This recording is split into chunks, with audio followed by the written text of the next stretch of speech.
It was supposed to be a quiet escape. Megan had spent the last few months swallowed by stress. Her job, the endless drone of the city, the loneliness of living alone. So when her aunt offered her the use of a remote family cabin in northern Michigan for the week, she didn't hesitate. A place with no internet, no cell reception, just trees, stars, and silence. The cabin was old but comfortable, tucked into a clearing surrounded by dense forest. It was exactly what Megan needed. By day, she read on the porch, explored the nearby trails, and drank coffee under the sun. At night, she built a fire, listened to the wind in the trees, and wrote in her journal. On the third night, she noticed it. It began as a faint sound outside, a distant snapping of twigs, a rustle in the underbrush. She told herself it was an animal, probably a raccoon or a deer. The woods were alive at night.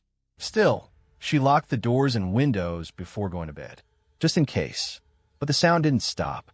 Around midnight, she woke to a strange sensation, as if something had changed in the atmosphere. The cabin was completely silent, too silent. The usual sounds of insects and wind had vanished. Then she heard it, closer this time. The unmistakable crunch of dry leaves, slow, deliberate footsteps moving around the cabin. Megan froze, her breath caught in her throat. Someone was out there. For nearly an hour, she lay perfectly still, straining to listen. The footsteps would stop, then start again, circling the perimeter of the cabin. Occasionally, she thought she heard a faint tapping sound, like fingers brushing the glass. She never saw anyone. Morning brought sunlight and a fragile sense of safety. Megan convinced herself it had been her imagination, a half-dream fueled by isolation and nerves. But as she stepped outside, her heart sank. There were clear footprints in the soft earth around the cabin. Human, barefoot. They circled the structure repeatedly and stopped directly beneath her bedroom window. Someone had been there. She debated leaving immediately, but reminded herself that the car was a 20-minute walk down a winding trail. Whoever had been outside could still be in the woods. Megan spent the day on edge, double-checking locks and peering nervously through the curtains. She kept a fire burning even in daylight, irrationally hoping it might deter anyone lurking nearby. That night, exhaustion overtook fear, and she drifted into a light sleep. Until the knocking began. A soft, slow knocking. 3 knocks, pause, then 3 more. Now on the front door, on the window by her bed. Megan sat bolt upright. Her bedroom light was off, but a dim moonbeam allowed her to see a faint silhouette outside the window, a head and shoulders barely visible through the glass. She couldn't move, couldn't scream. Her mind screamed at her to do something, but her body refused to obey. After what felt like an eternity, the figure retreated. She heard footsteps moving back into the woods. At dawn, shaking, Megan decided she couldn't stay another night. She packed a small bag, grabbed her car keys, and prepared to run for it. But when she opened the door, something was waiting. On the porch sat a crude bundle of twigs, vines, and bones, arranged in the shape of a figure. A small, human-like effigy. Its face was marked with 2 stones for eyes and a gash in the wood for a mouth. It was unmistakably deliberate. Megan fled down the trail, adrenaline carrying her faster than she thought possible. The woods seemed to close in around her. More than once, she thought she heard movement in the trees beside her, keeping pace. When she finally reached her car and roared down the dirt road, she dared to glance in the rearview mirror. At the edge of the trees stood a man. Tall, thin, unmoving. Though she was speeding away, his face remained burned into her mind. Pale skin, wide dark eyes, a jagged grin that seemed stretched too far across his face. She never returned to the cabin. Later, when recounting the experience to her aunt, she learned an unsettling detail. Decades ago, before the family owned the cabin, a man had lived alone in those woods. He was known locally as a recluse, a strange figure who stalked the surrounding trails and terrified campers. One day he vanished. His body was never found. Some said he'd gone deeper into the forest. Others whispered that he'd simply become part of it. Megan now wonders if that man, or something worse, still roams the woods. Watching, waiting, And sometimes, when she tries to sleep in her city apartment, she swears she hears soft knocking in the night. 3 knocks. Pause. 3 more. It started like any other Tuesday night. I worked late again, as usual. The gym near my apartment stayed open 24 hours, which meant it had become my second home. A place where I could burn off the stress of the day when the world outside had already gone quiet. It was close to midnight when I finished my workout. The gym was nearly empty, just a few dedicated souls pushing through their own routines. Outside, the parking lot stretched out under dim, flickering lights. The kind of lights that buzzed faintly, always a little too slow to respond when movement passed beneath them. I remember glancing at the clock on my car dashboard, 12:08 a.m. A cold rain had begun to fall, and the streets gleamed slick with it. As I pulled out of the lot, I noticed a figure standing near the entrance. A man, wearing a dark hoodie and jeans, with his head down. I assumed he was waiting for a ride or lingering for some other reason. I thought nothing of it. But in the rearview mirror, I caught a glimpse of him turning his head to watch my car pull away. That was the first moment something didn't feel quite right. I drove the usual route home, a winding path through a few back streets and suburban lanes. Sparse traffic, no pedestrians. Just me and the hum of the engine. But as I neared the final turn before my apartment complex, headlights suddenly appeared in my rearview. A car I hadn't seen before. No other traffic had been behind me moments earlier. At first, I dismissed it. Coincidence, I thought. But the car, an old, dark sedan, kept perfect pace with mine. Every turn I took, it followed. Every change in speed, it mirrored. I remember tightening my grip on the steering wheel as a creeping unease settled over me. When I finally reached my complex, I didn't pull into my usual spot. Instead, I kept driving past the entrance. The sedan followed. At this point, my heart was racing. I turned onto a side street, then another, weaving through the neighborhood in an attempt to shake the car. But every turn was met with the same persistent presence in my mirrors. I made one final sharp turn, pulling into a small, dark cul-de-sac, a dead end. The sedan didn't follow this time. It slowed at the corner, paused, then vanished down the street. I sat there for several long minutes, trying to steady my breathing.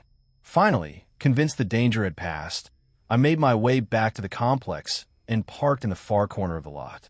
By now, the rain had picked up, falling in cold sheets. I sprinted inside, up the stairs to my second-floor unit. Locking the door behind me, I leaned against it for a moment, listening to the storm. The apartment was still.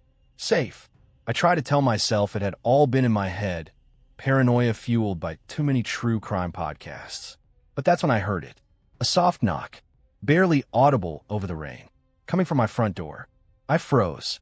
No one ever visited me this late, and certainly not unannounced. I approached the peephole, heart hammering. Through the fisheye lens, I saw nothing. Just the dim hallway and the flickering overhead light. Another knock, more insistent this time. Then a whisper, so faint I almost doubted I heard it. "I know you're in there." My blood ran cold. It was a man's voice, low, raspy, almost playful. I backed away from the door, grabbing my phone with shaking hands. No missed calls. No messages. I dialed 911. As I spoke to the dispatcher, another knock echoed through the apartment. Then another. I gave my address, whispering as if the stranger on the other side could somehow hear every word. The dispatcher told me to stay on the line. Help was on the way. Minutes passed like hours. Then silence. The knocking stopped. I crept back to the peephole. Empty hallway once again. But as I strained to listen, another sound reached my ears, faint, rhythmic, from a sliding glass door at the back of my apartment. The small balcony. Footsteps on the wet wooden planks. I turned slowly, curtains drawn, glass door barely visible through the fabric. A shadow shifted just beyond it. I could see the vague outline of a figure standing inches from the glass. Motionless. "Come out." The same voice whispered, though it wasn't coming from the front door this time. Panic overtook me. I locked myself in the bathroom, barricading the door with a heavy laundry basket. The dispatcher stayed on the line, urging me to remain calm. Police were minutes away. I waited. listening. Eventually, I heard distant voices outside. Sirens. The knocking stopped for good. When the officers arrived, they found no one on the balcony. Only wet footprints leading up to it, and none leading away. No car in the lot matching the sedan I'd seen earlier. No sign of forced entry. Just one final detail that made my stomach drop. The officers pointed out faint smudges on the balcony door's glass. Fingerprints. Long, deliberate streaks, as if someone had been dragging their fingers down the glass slowly, watching me. I didn't sleep that night, or for many nights after. No one was ever caught. But every now and then, late at night, I still think about that figure in the parking lot, and the voice outside my door. Some predators don't need to touch you to leave a scar. Sometimes, all it takes is the knowing that they were there, but they could come back. It started with a hum, a low, mechanical vibration that would rise through the soles of your feet if you stood too long on the cracked sidewalks of Holloway Street. The locals always said that part of the city felt wrong, though no one could ever agree on why. Some blamed the aging sewer system. Others whispered about old subway tunnels that had been sealed off after a collapse decades ago. Whatever the cause, there was an unease that settled in your bones the closer you got. But for Marcus, a maintenance worker for the City Transit Authority, it was just another assignment. The call had come in late, 9:17 p.m. on a cold Wednesday.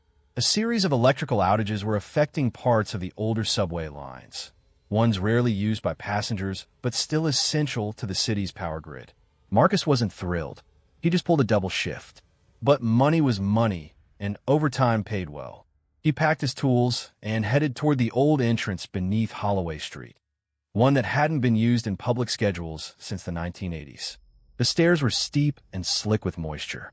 The deeper Marcus descended, the stronger that strange hum became. Not just a vibration anymore, but something tonal, almost like a deep voice resonating from unseen spaces. He shook it off. Old tunnels made weird sounds all the time. The first few maintenance checks were routine. Frayed cables, faulty relays. He took photos, made notes, prepared for a report. But as he moved farther into the network, something shifted. The air grew heavier, more stagnant. His flashlight, which had held a steady beam, began flickering in subtle, rhythmic pulses, almost as if syncing with that underlying hum. Then he saw the door. It was steel, rusted at the hinges, with a faded symbol painted in red across its surface. Marcus didn't recognize it, a strange geometric pattern surrounded by a jagged spiral. But someone had wedged it open, barely an inch, as if forced from the inside. Against his better judgment, he pushed it wider and stepped through.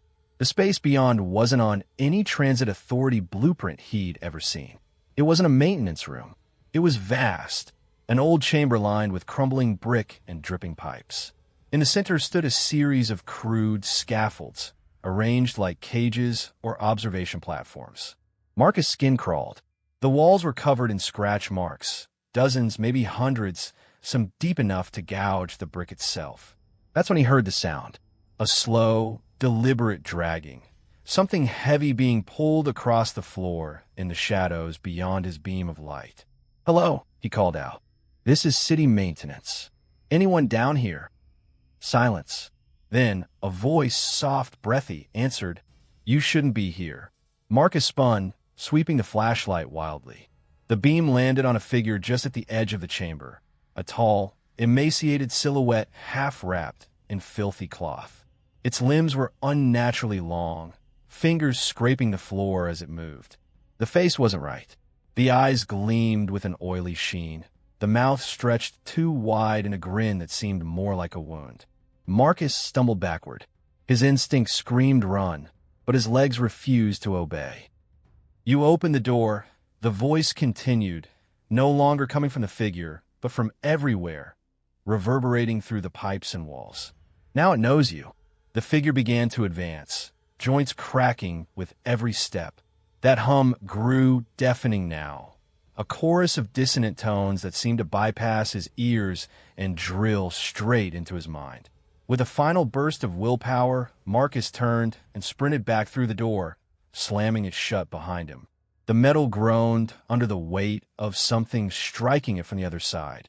He didn't stop running until he reached the upper maintenance platform. Breathless, he contacted dispatch. They found him an hour later, sitting against the stairwell wall, wide-eyed and shaking. When he tried to explain, they dismissed it as stress, exhaustion, hallucination. The official report cited a minor electrical malfunction and recommended Marcus take 2 weeks off. But something had changed. In the days that followed, Marcus noticed the hum. Even in his apartment, far from Holloway Street, he could feel it, a low vibration beneath the floorboards. And worse, he wasn't alone. Objects began shifting when his back was turned. Doors he'd locked stood ajar. Shadows seemed to linger just a second too long.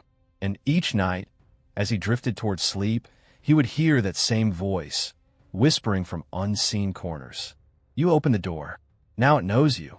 Marcus stopped answering his phone. Stopped going to work. Paranoia consumed him. 3 weeks after the incident, he vanished. The landlord reported the apartment abandoned, rent unpaid. Inside, they found a single item placed on the floor. His flashlight, still flickering in slow, rhythmic pulses. The case remains unofficially closed. But among city workers, a rumor persists. One that says the old tunnels beneath Holloway Street remain sealed for a reason. And if you ever feel a deep hum rising through your feet while walking downtown, don't stop. Don't listen. Because beneath the city streets, something is still waiting. And once it knows you, it never forgets. It happened on an ordinary Tuesday night in late October. Cold enough that your breath fogged in the air, but not yet winter. Jenna was a 24-year-old grad student working a late shift at the campus library. Her apartment was a 20-minute bus ride away. Usually safe, usually predictable. But tonight will be different. She finished her shift at 10:30 p.m. The streets were nearly empty as she walked to the bus stop, the kind of empty where even the city sound seemed to vanish. It was a small stop, just a bench under a flickering streetlight. And there, beneath the dim cone of light, stood a figure. At first glance, it looked like another commuter. But Jenna's instinct tensed. The figure wasn't moving, not scrolling a phone, not pacing, just standing. And it wasn't the figure itself that unnerved her. It was the feeling around it. That strange static pressure in the air, like the moments before a thunderstorm. She slowed her pace. A quick glance down the street. The next bus wasn't for 12 minutes. Too long to stand alone with this stranger, but too late to turn back now. She sat at the opposite end of the bench, clutching her bag, trying to appear calm. Her peripheral vision caught him clearly. A man, tall, dressed in dark clothes, hood up, hands deep in his pockets. But something about his posture was wrong. Too rigid, like he wasn't really standing, but being held there. Then she noticed something else, his feet. They weren't angled toward the street or toward the bus's approach path. They were angled toward her. He was facing her fully and intentionally. And yet, his head remained tilted downward, obscured by the hood's shadow. Jenna's heartbeat quickened. She glanced again, this time more directly. No visible face, no visible phone, no movement. Minutes passed like hours. The night air grew colder. That's when she noticed the shadow. The streetlight behind them should have cast 2 normal shadows, hers and his, stretching forward. But the man's shadow wasn't aligned. It bent strangely, as if reaching sideways toward her. She blinked, rubbed her eyes, looked again. Still there, still reaching. And the air around her felt heavier now, harder to breathe. Her instinct screamed, run. But run where? The bus was the only option, and still 5 minutes away. She pulled out her phone, pretended to scroll. No signal. The screen flickered faintly, as if the battery had just died. But she had charged it fully. Another glance at the man. His head was lifting now, slowly, too slowly, unnaturally so, like a marionette under poor control. And as it rose, a chill spread through her bones. Because beneath the hood, there was no face, just an emptiness, a void, a black, depthless space where a face should be. Her breath caught. Her limbs felt leaden. She tried to stand. Her legs barely obeyed. The shadow stretched further now, crossing the concrete, creeping toward her feet. It seemed to pulse with each heartbeat, syncing with her rising panic. Finally, through sheer will, she stood, backed away, step by trembling step. The figure did not follow, but the shadow did. It clung to her feet now like a second skin. She stumbled backward, nearly falling. The street behind her remained empty, silent. Then, a faint mechanical whine. Headlights. The bus was coming. She waved frantically, nearly running into the street. The bus pulled up with a hiss. The doors opened. Jenna bolted inside, breathless, collapsing into a seat near the front. As the bus pulled away, she forced herself to look back. The man was gone, but the bench was empty of all shadows. No porsado, no benchado, nothing. And as the bus rounded the corner, her phone buzzed. Full bars, battery at 96%. She didn't speak of it for days. When she finally did, her roommate, an anthropology student, told her something chilling. Certain urban legends speak of entities called shadow watchers. They appear at liminal spaces, bus stops, train platforms, thresholds, where people hover between places. They target the vulnerable, the alone, the ones whose minds wander in dark hours. And they feed not by touching, but by being noticed. Looking at them gives them power. Fear fuels them. And if you run too late, they follow. For weeks after, Jenna swore she felt an unseen presence on her walks home. A coldness just a step behind her. Until one night, she stopped walking alone, and the feeling stopped with her. It started, as these things often do, with something that felt harmless. An anonymous message, a friendly comment, a single click. I had joined a niche photography forum a few months prior. A small community where enthusiasts shared landscapes, abandoned places, architectural oddities. A place of art and curiosity. At first, I barely noticed the username. Gray Harbor 69. They commented on one of my posts, a faded church doorway I'd capture at sunset, saying they love my eye for detail. Polite enough. Encouraging even. Then came more comments. On nearly every photo I uploaded. On forum threads I hadn't even participated in. They always seemed to know when I was online. It escalated from public messages to private ones. Your photos really resonate with me. I feel like I know you. We must think alike. I can almost picture you behind the lens. I ignored most of them, but ignoring didn't help. Soon the tone shifted. You haven't replied. Did I do something wrong? I saw your latest post on that other forum too. You really get around. Why don't you talk to me? That last one chilled me, because I hadn't used my usual username on the other forum. It wasn't linked to my photography account at all. Somehow, Gray Harbor 69 had found it. I started locking down my accounts. Changed usernames. Made profiles private. But that only seemed to make them angrier. The messages became more desperate, more intrusive. I know you live in the city. I recognize some of those buildings in your photos. It won't be hard to find you. And then came a new kind of message, one that made my blood run cold. A screenshot of my apartment building, taken from street level. No message attached, just a photo. It was unmistakably recent. My car, visible in the lot, with the bumper sticker I'd added only days ago. I froze. My heart hammered in my chest. This wasn't online anymore. I immediately called the police. Their advice? Basic. Stop posting online, tighten privacy, stay vigilant. But unless the stalker made a direct threat or showed up at my door, there wasn't much they could do.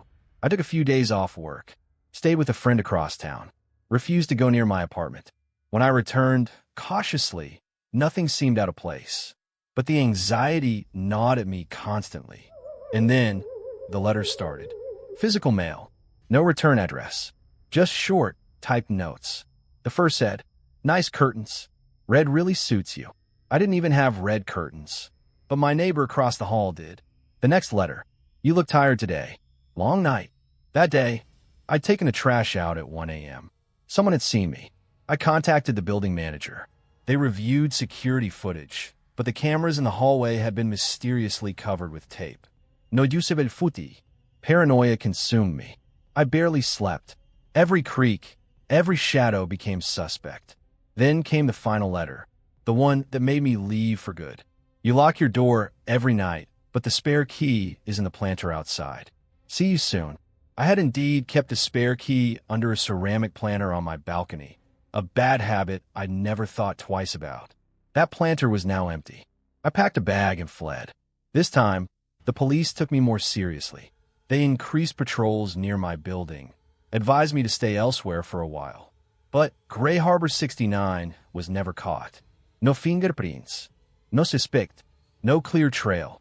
I deleted every online account, changed emails, phone numbers, moved across the state. But even now, years later, I can't shake the feeling of being watched. Sometimes I find anonymous emails in my spam folder. No text, just attachments. I never open them. I never will. Because I know, somewhere out there, someone remembers me. And they know exactly where I once lived. It was supposed to be a simple trip, a business conference in a city I had never visited before. I had booked a room in a moderately priced hotel, nothing fancy, but clean and quiet.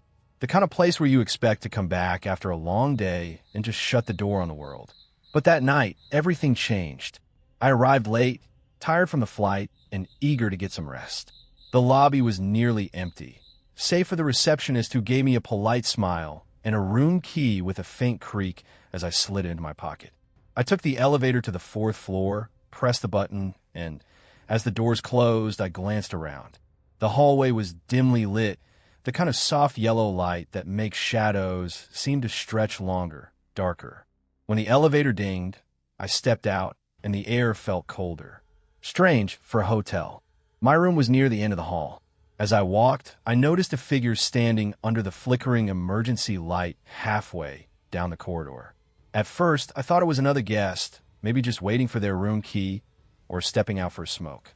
But as I got closer, something felt off. The figure was motionless, leaning against the wall, almost blending into the shadow. A man, mid-30s, unshaven, wearing a long dark coat that swallowed him whole. His head was tilted slightly, watching. Not quite looking at me, but watching like a predator observing prey it hasn't quite decided to pounce on yet. I passed him quickly, my heart kicking up a notch. I told myself it was nothing, just someone tired like me. But the feeling didn't fade. When I reached my door, I turned to see if he was still there, and he was. Still leaning, still watching.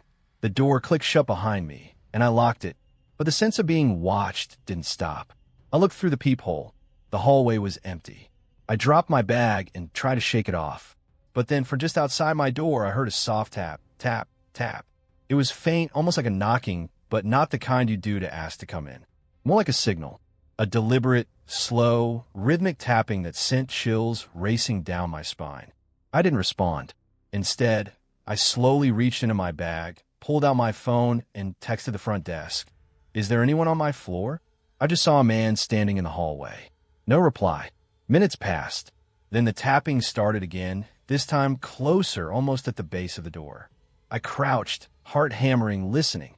Suddenly, the hallway light outside my door flickered violently and then went out, plunging everything into near darkness except for the emergency light casting long, angry shadows.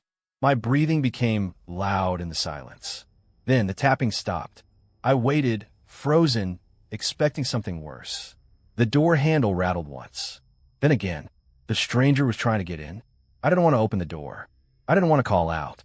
I simply sat in the dark, silent, clutching my phone like a lifeline. Minutes passed, or maybe hours. Time lost meaning. Eventually, the door handle stopped moving.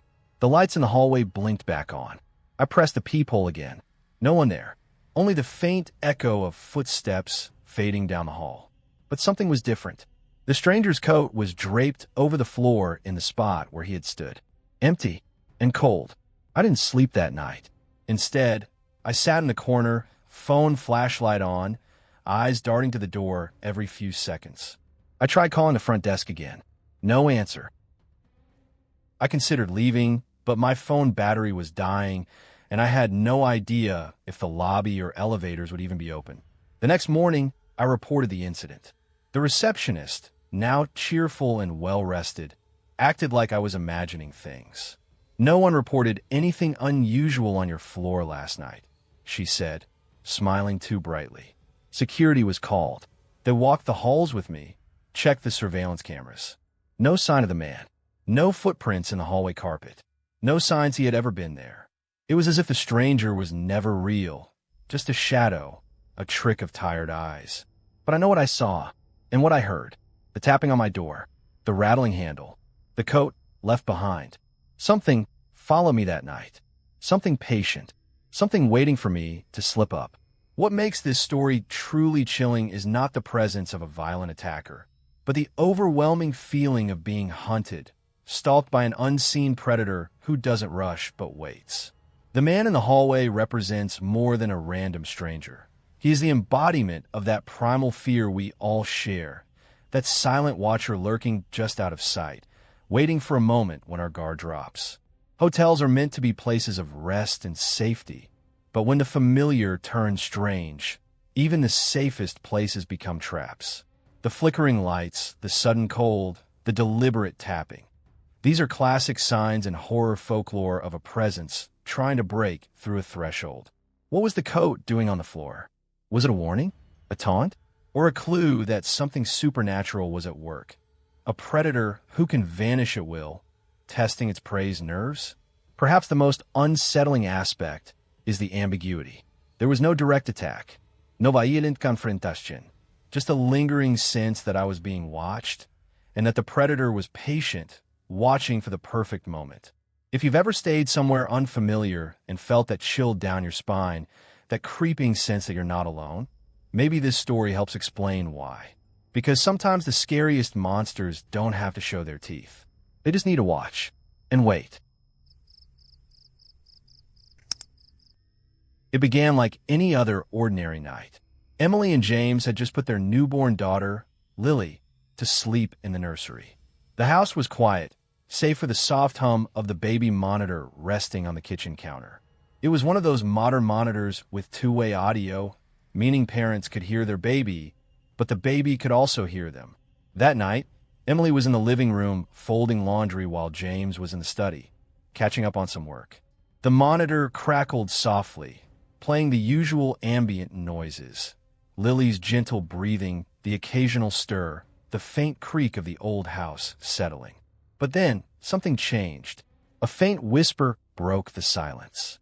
It wasn't the cooing or gurgling of their baby. It was a voice, low and distant, barely audible, but unmistakably human. "Mommy."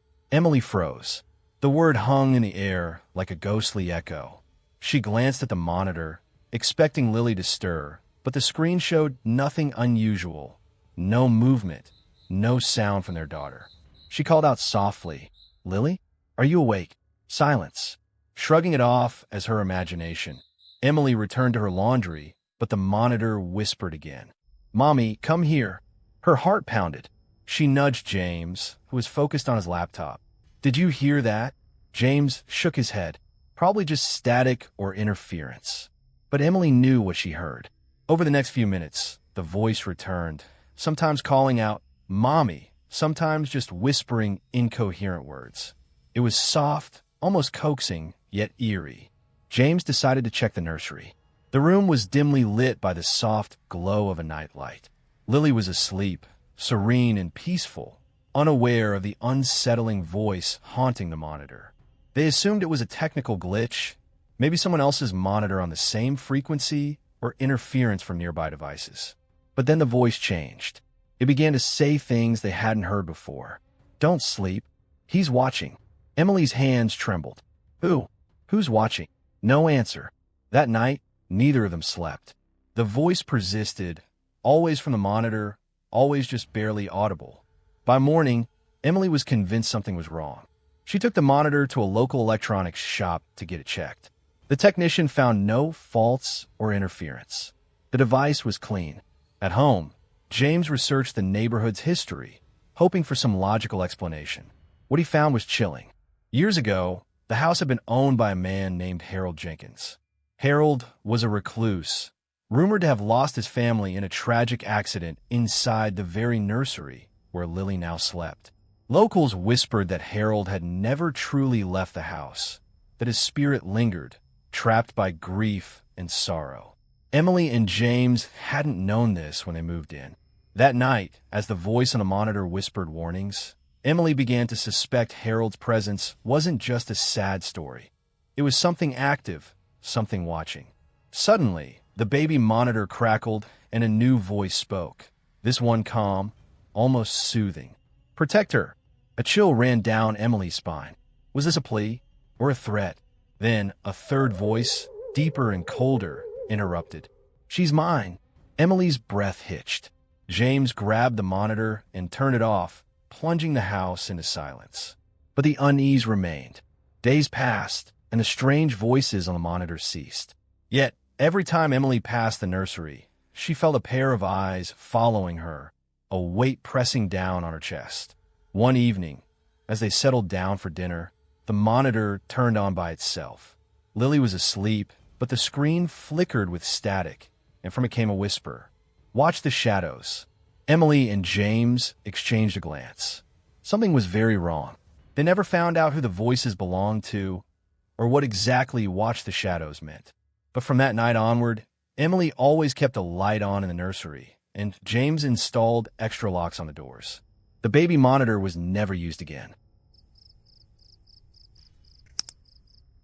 They say the forest holds secrets, whispers in the wind, shadows that linger just beyond sight. But what if some secrets don't want to be found? What if something or someone is silently watching, waiting for the right moment to disappear? Or worse, to make you disappear? Our story begins on a crisp autumn morning. The kind where the air smells like damp leaves and the faint crunch underfoot is the only sound for miles. The kind of day made for hiking. The kind of day where you believe the woods are peaceful, safe. Jake was an experienced hiker. He knew these trails well, every twist and turn, every hidden path. But on this day, something felt different. The forest seemed heavier, like the trees themselves were watching him, holding their breath. As Jake walked deeper into the woods, he noticed a man sitting on a fallen log by the trail. The man looked ordinary enough, maybe in his late 30s, wearing a plain jacket and jeans. He had a weathered backpack beside him, and his eyes were fixed on the ground. Jake hesitated. Usually, hikers greet one another, exchange a quick nod or a smile. But this man didn't look up. No acknowledgement, no sign of life beyond his stillness. Curious, Jake slowed his pace. "Hey," he said, trying to sound casual. "Are you okay?" No response. Jake stepped closer. "Everything all right?" Still silence. The man's head slowly lifted, and Jake caught a glimpse of his eyes.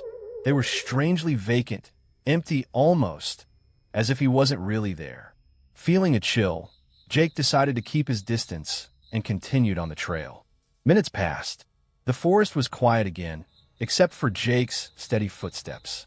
Then up ahead, Jake saw the man again. Same spot? No.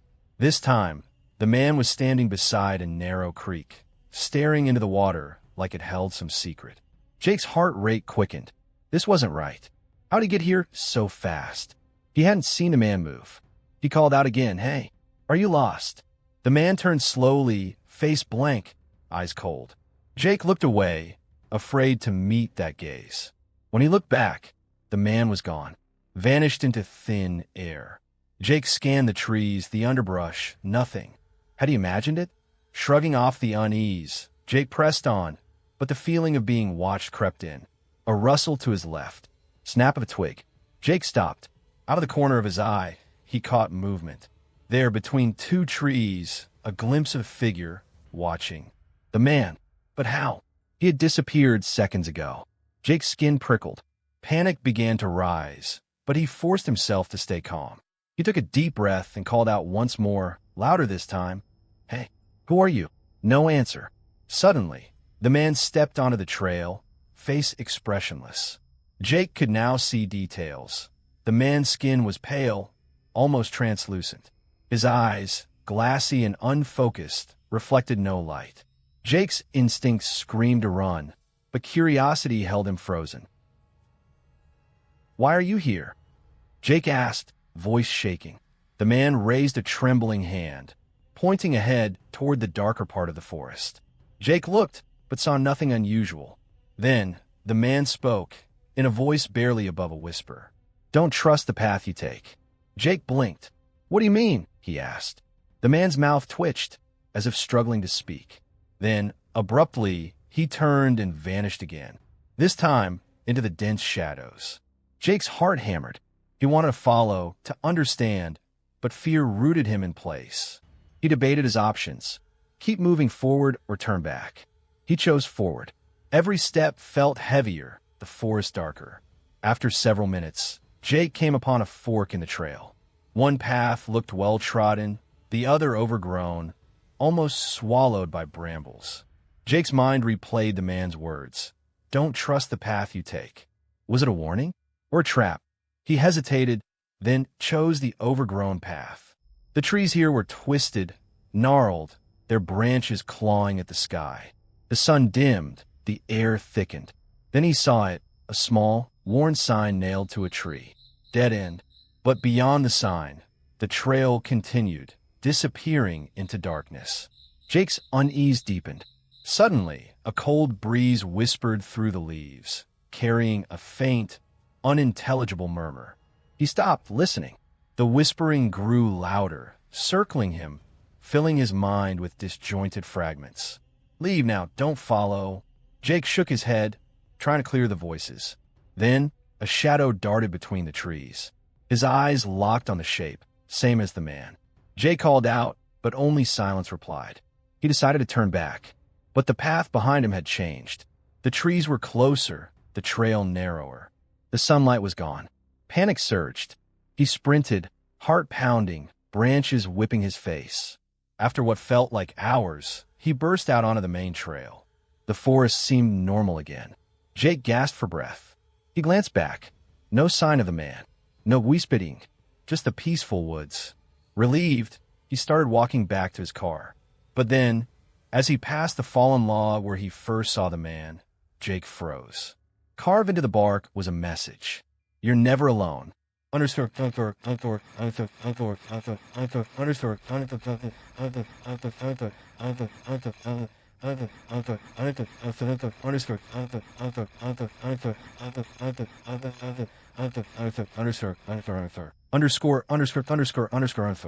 What happened to Jake that day? Did the man exist at all? Or was he something else? An echo of the forest's dark heart? The disappearance, the warnings, the vanishing figures, they all point to something beyond human comprehension. Maybe some predators don't hunt with claws or teeth. Some hunt with silence and shadows. And sometimes the forest hides more than just trees. That's the story of a disappearing man on the hiking trail. A reminder that sometimes the most dangerous thing isn't what we see, but what we don't. I never believed in strangers knowing too much about you.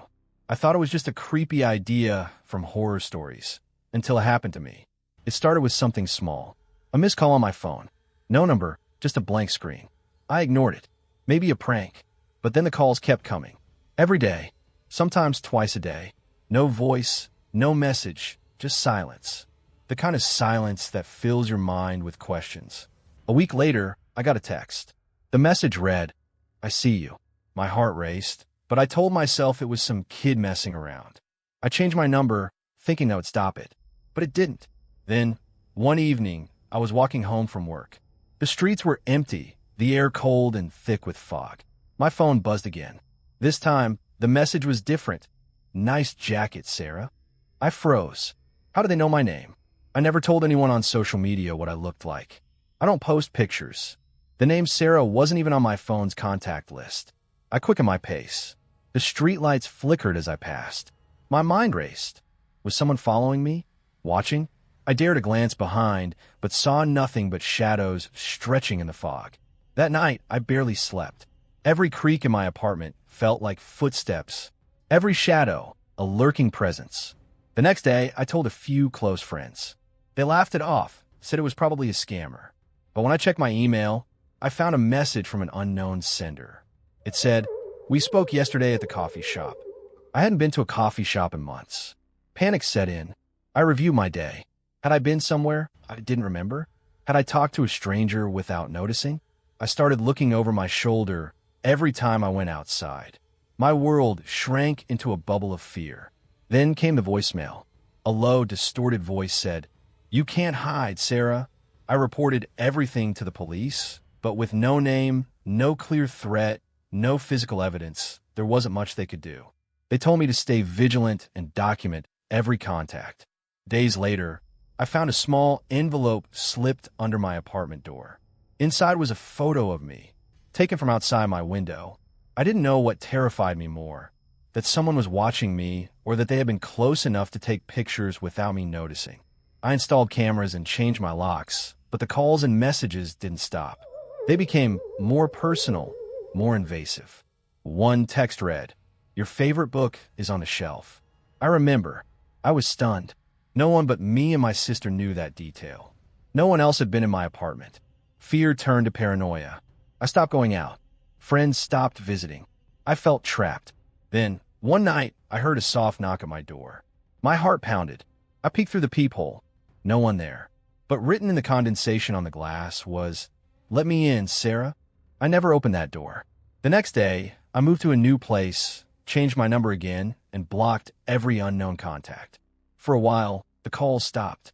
But sometimes, late at night, when everything is silent, I still get a message. Just one word. "Sarah."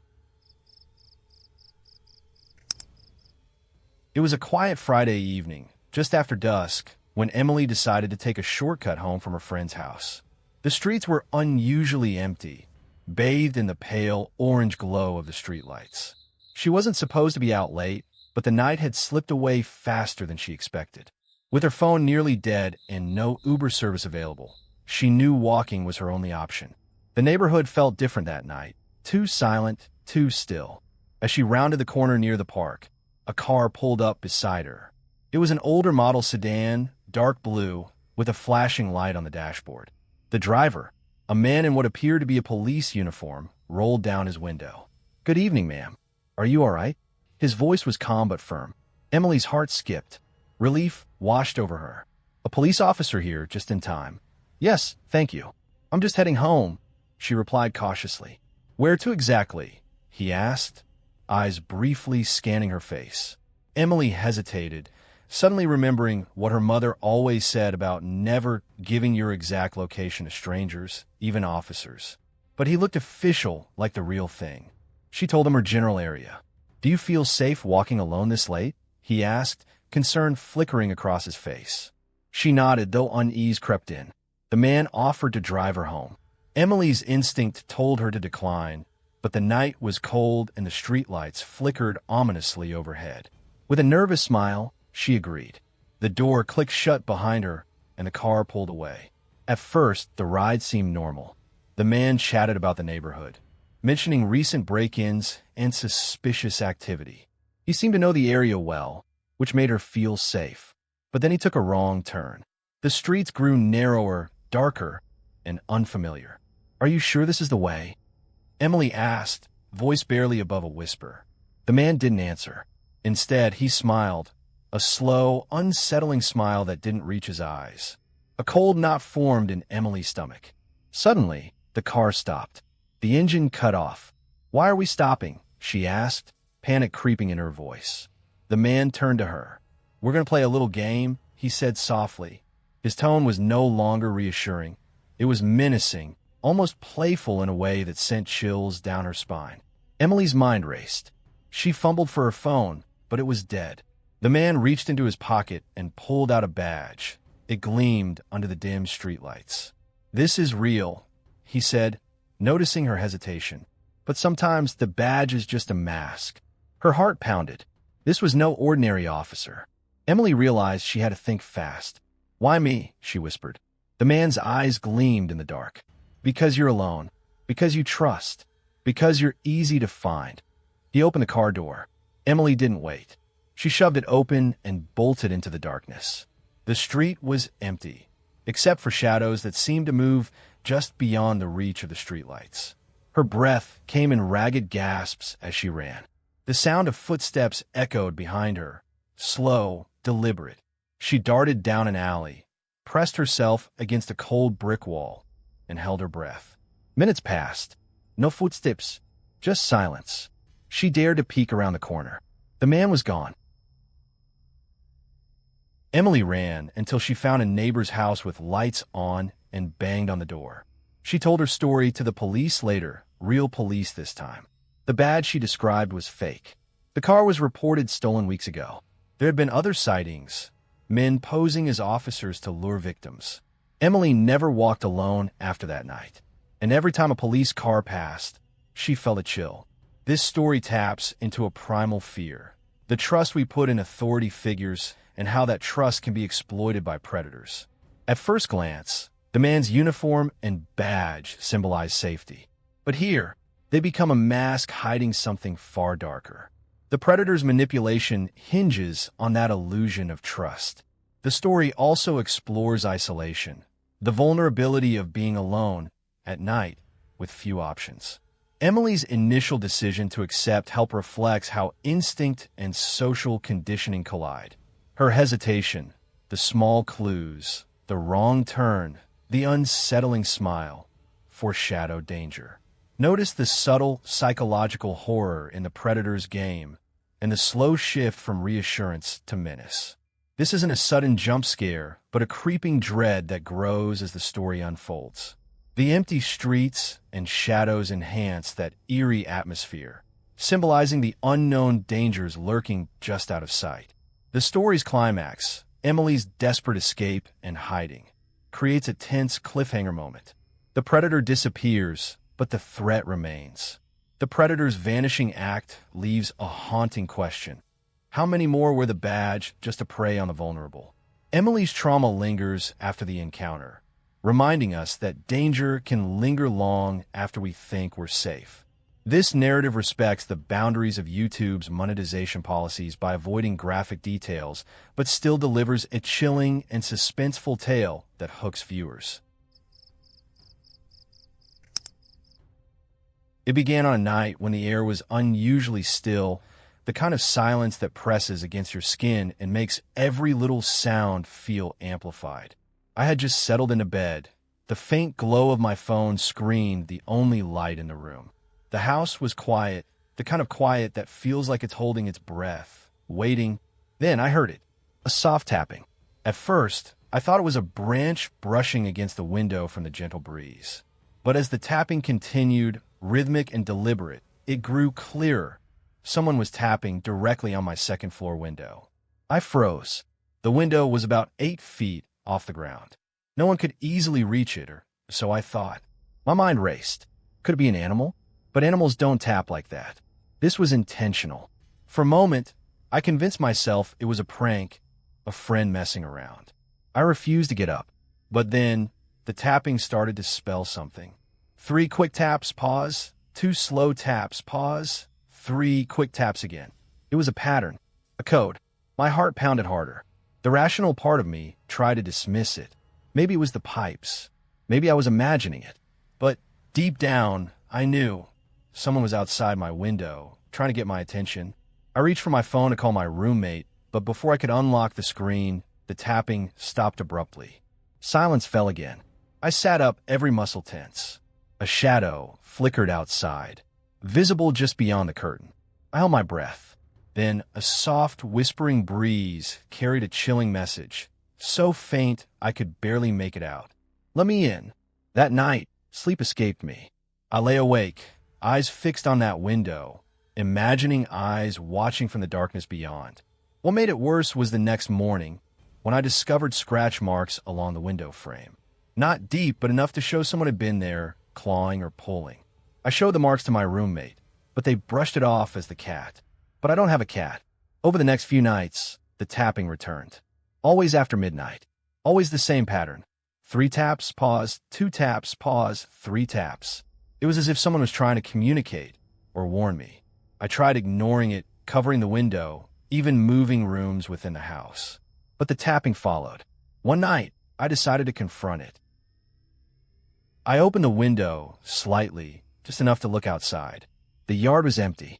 No footprints, no signs of anyone hiding. But then I noticed a faint smell of something metallic, like blood, and an old, torn piece of fabric caught on the bushes. I picked it up. It was from a jacket I'd seen worn by a man in my neighborhood a few months ago. A man reported missing shortly after. That's when the cold truth dawned on me. Someone, or something, had been watching me, following me, waiting. The tapping wasn't random. It was a signal from a predator, lurking just beyond the edges of my life. Days later, I searched online and found a local urban legend about the tapping man. A shadowy figure said to appear outside homes at night, tapping on windows of those he intends to follow or take. Some say it's a warning. Others say it's a promise, that the tapping man chooses his victims carefully. And once you hear the tapping, you are never truly alone again. One night, the tapping was different. Faster, more urgent. No pauses. It was as if the tapping man was running out of time. I recorded it on my phone. When I played it back, I heard a voice beneath the taps. A voice whispering in an ancient, broken language I couldn't understand, but it sent chills down my spine. That's when I realized the tapping wasn't just a warning or a threat. It was an invitation into something darker, something lurking just beyond sight, something waiting patiently in the shadows of my life. And sometimes, late at night, I still hear the tapping. Soft, persistent, calling. It was one of those late, quiet nights when the world feels stretched thin, like the edges of reality are just a little frayed. The kind of night when shadows seem to flicker with a life of their own and silence weighs heavier than usual. She had just finished a long day at work, the kind where your mind feels foggy and all you want is to get home, crawl under the covers, and forget the world.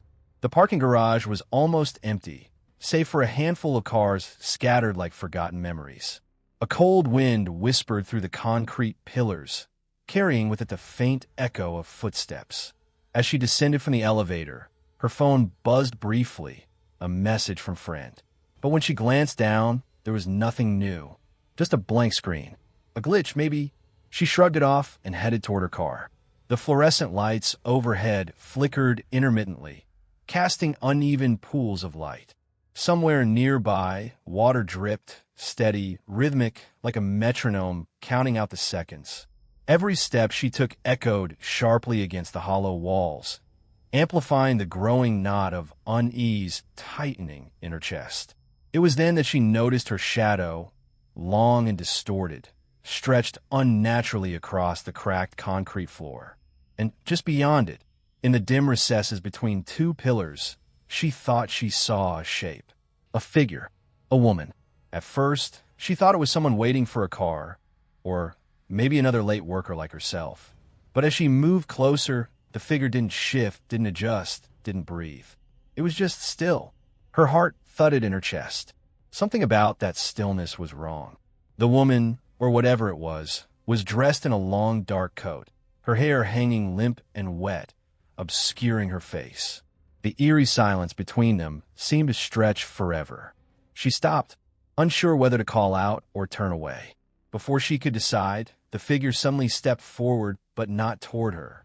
Instead, it moved deeper into the shadows, disappearing before her eyes. Her breath caught. Was this real, or just a trick of the light?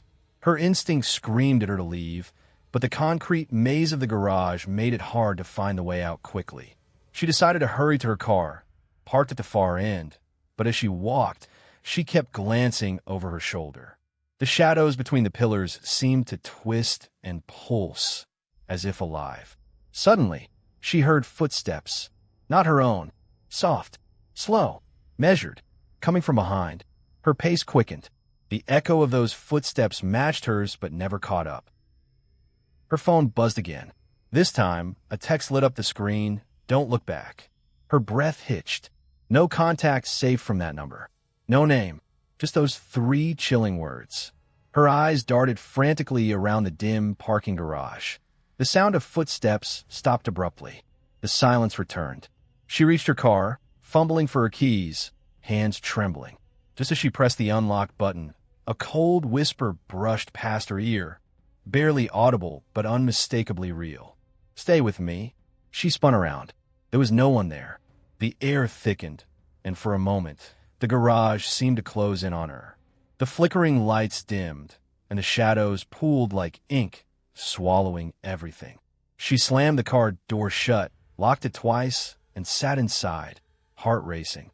But just as she leaned back, she noticed the passenger window, fogged over from the inside, and slowly a handprint appeared.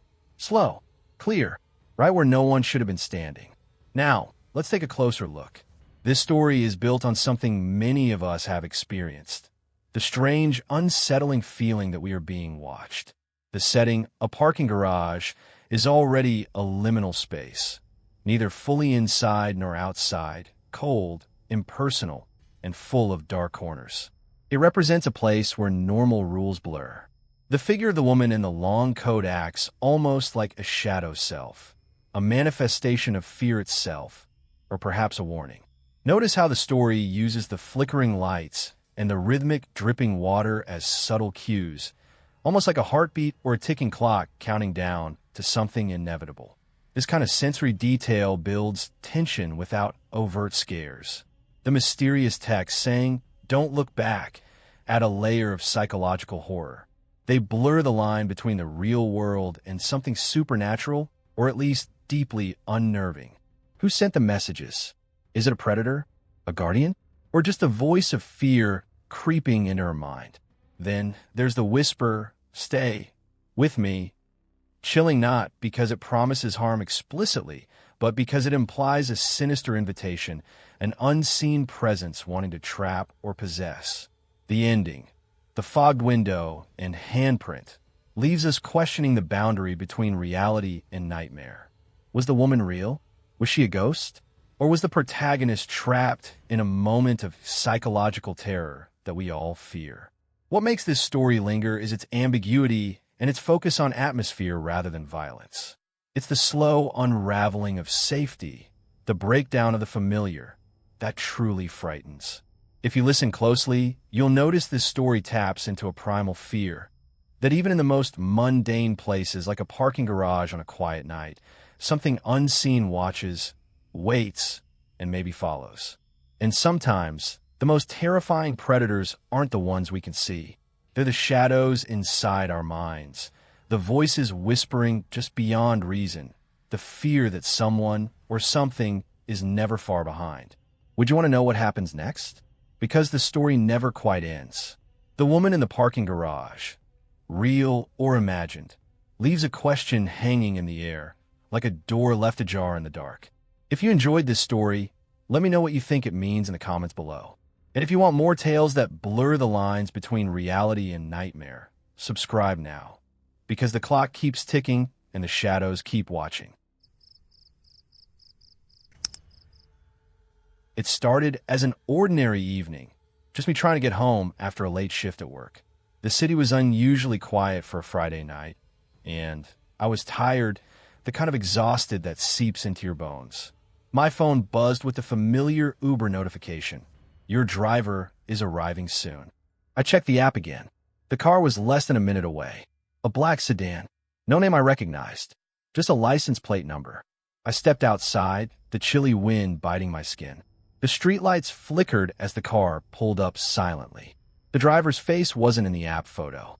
The window rolled down, revealing a man, mid-40s, unshaven, eyes too dark to read. He gave a polite nod and said, "Evening." His voice was calm, almost too calm. I hesitated for a fraction of a second, but shrugged it off. Maybe the app photo was old, or the driver changed cars. I slid into the back seat. The car smelled faintly of something metallic, like blood or rust. I tried to shake the feeling, telling myself I was just tired. "Where to?" the driver asked, his eyes flickering in the rearview mirror. I gave my address. He nodded and started driving. The city streets were mostly empty, the street lamps casting long, distorted shadows on the pavement. But something about the route felt off. Instead of the usual highways and main roads, the driver took side streets, narrow, winding, and unfamiliar. I opened the app to check the route. The map was there, but the blue that usually showed the car's position flickered and disappeared. The app froze. "Is everything okay?" I asked. He smiled, a slow, unsettling smile that didn't reach his eyes. "Just taking a shortcut," he said softly. The silence between us thickened. The city's usual hum was gone, replaced by the soft hiss of the tires on the asphalt. We drove deeper into neighborhoods I didn't recognize, dark, deserted, with houses that seemed abandoned or forgotten. My phone buzzed suddenly, a message from an unknown number. Turn around. He's not real. I froze, heart pounding. The driver glanced at me through the mirror. You shouldn't have seen that, he said. The streetlights vanished as we entered a stretch of road where even the moon seemed swallowed by darkness. I looked again at the driver. His face was no longer just tired or unshaven. His eyes glowed, faintly red, reflecting the dashboard lights. My hands trembled as I tried the door handle, locked. I tried to unlock my phone, but the screen was black. No signal, no power. Why are you doing this? I whispered. He leaned closer, voice cold and hollow. Because you were alone. Because you needed to be noticed. The car slowed, then stopped in front of an old, crumbling warehouse. The door to the building creaked open, revealing a shadowy figure standing inside. You won't find your way out once you step in, the driver said. I swallowed my fear, looking for any possible escape. Suddenly, headlights appeared in the distance. Another car. I screamed, banging on the door. The driver's smile faded. He said, "Run." I bolted out of the car, sprinting towards the headlights, the shadow behind me growing larger, darker. I never looked back.